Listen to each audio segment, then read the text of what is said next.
Assalamualaikum warahmatullahi wabarakatuh. Perkenalkan nama saya Safira Jahanin Afra dengan NPM 1212-020020 dari Prodi Akuntansi Universitas Yansi.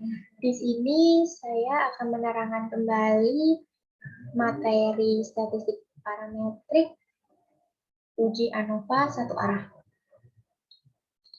Kita langsung share.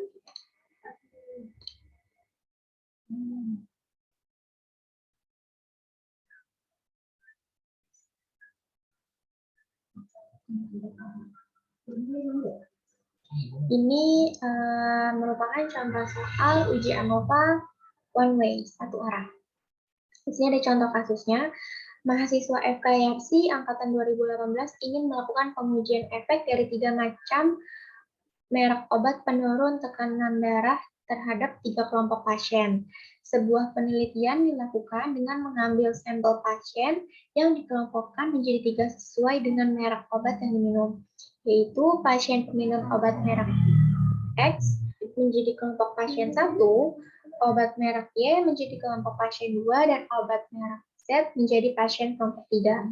Keterangannya di sini, sebuah penelitian dilakukan dengan mengambil sampel pasien yang dikelompokkan menjadi 3 sesuai dengan merek obat yang diminum yang merupakan 2 variabel yang bersifat bebas satu sama lain.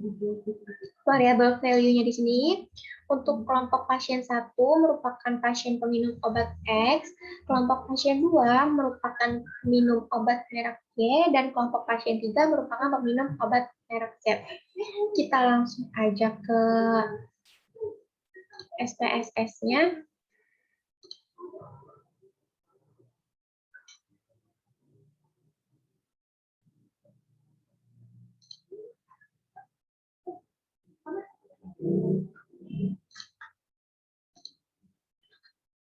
Kita share screen ulang.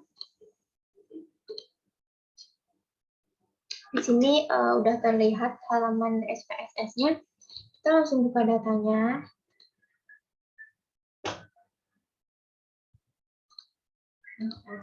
Kita pilih yang data uji ANOVA satu arah atau one way ANOVA.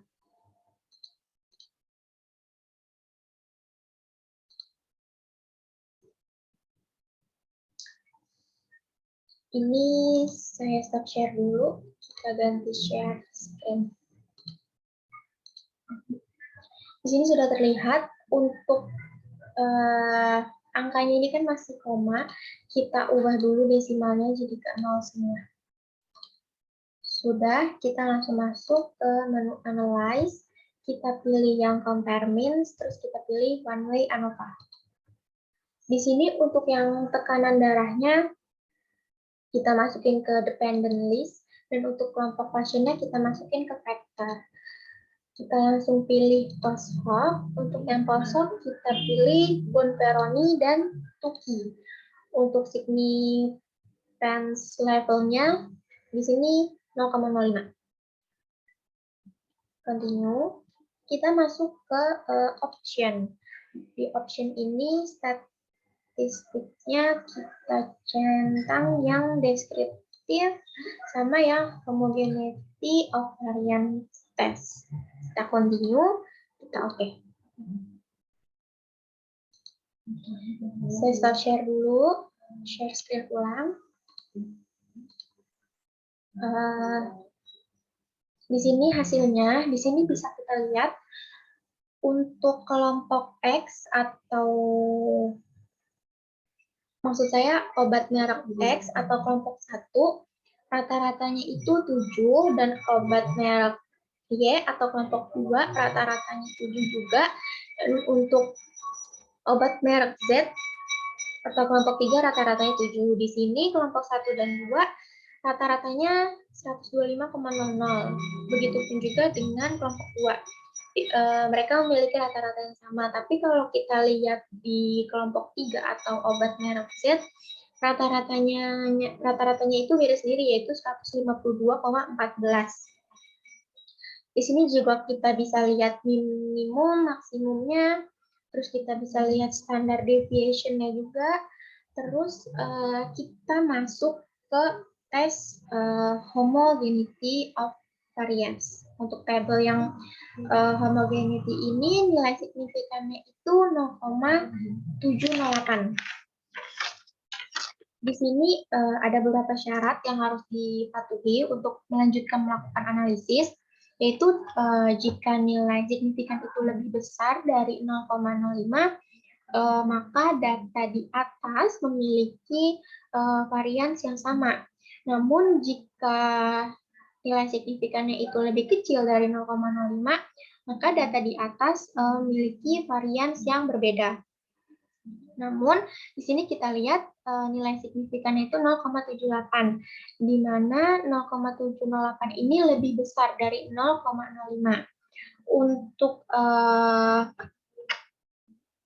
hipotesisnya, H0 sama dengan rata-rata tekanan darah orang minum obat X, obat Y, dan obat Z adalah sama.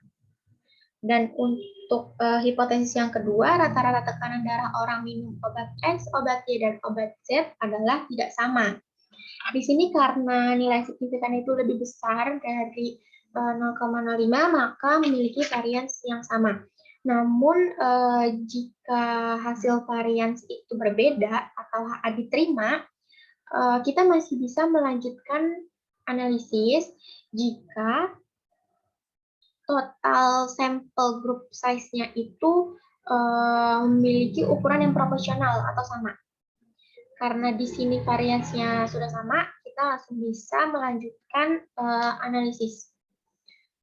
Kita lihat yang di post hoc testnya, untuk kelompok 1 dan kelompok 2 tidak memiliki perbedaan rata-rata. Namun kita lihat untuk kelompok 2 dan kelompok 3 atau obat X, obat Y, dan obat Z memiliki perbedaan rata-rata, yaitu minus 27,143. Di sini ada lambang bintang yang berarti data ini memiliki perbedaan rata-rata yang signifikan. Lalu kita lihat di sini untuk kelompok 3 dan kelompok 1, dia memiliki perbedaan rata-rata yang signifikan juga, lalu kelompok 3 dan kelompok 2 memiliki perbedaan rata-rata yang signifikan juga. Lalu kita masuk ke tabel homogeneous subsets. Kita lihat di sini kelompok 1, 2, dan 3 memiliki rata-rata yang sama. Tapi kelompok 1 dan kelompok 2 dia berada di kolom tabel 1. Sedangkan kelompok 3 berada di kolom tabel 2. Dari tabel yang pertama kita lihat, di tabel deskriptif ini, sebenarnya kita sudah bisa melihat kalau memang obat merek Z ini memiliki rata-rata yang beda sendiri. Jadi, tabel deskriptif ini merupakan gambaran deskriptif dari penelitian yang dianalisis. Di sini dia kelompok 3-nya berada di kolom 2 karena memang memiliki rata-rata yang berbeda dibanding dengan kelompok 1 dan kelompok 2 atau peminum obat Y dan obat X. Untuk analisis di sini kita bisa ambil kesimpulannya kalau data ini memiliki varians yang sama dikarenakan nilai signifikannya lebih besar dari 0,05.